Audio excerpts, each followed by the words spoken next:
So, let me briefly talk about another topic. It's about the anxiety and the fear on the side of the parents. So we have here our baby that we have been looking after for these many years, and we cared about it and we had supervision and help and guidance and all that. And now suddenly we would send our child to a strange foreign place across an ocean where weird people speak weird languages, and there are many things could go wrong, and you can imagine all those things that could happen. Now my proposal would be to not visualize the difficulties that could come up, but to visualize the people that actually look after your children. And the good news is, of course, those are not people or Germans, those are mothers. So they have themselves children of exactly the same age as your children. So they are familiar with the general setup and many of the issues they have seen before. And they have training, they just do that for many years already.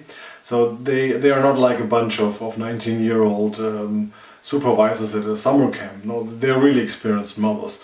And the best thing is they're motivated because they are sending their children to England.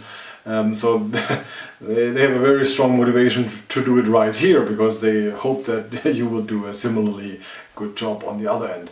So you have people that are skilled, that are trained and that are motivated. Now that's very good.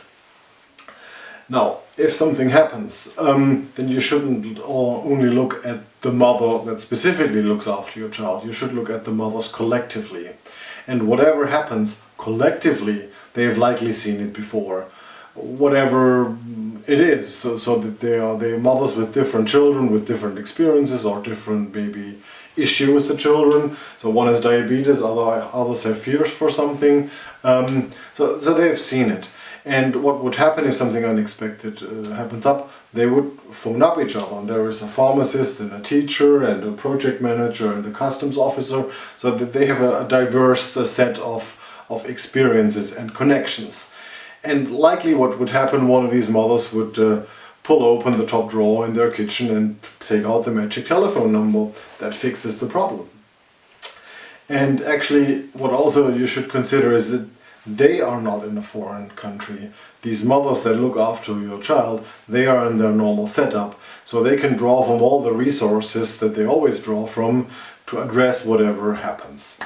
Now, if life gets a little bit more difficult, then also, of course, the teachers will come into the scene. Then the British and the German teachers will show up, and they could certainly bridge any language gap that there might be. So frankly, if I think about it, I cannot imagine anything structurally that we couldn't handle, except maybe a meteor impact.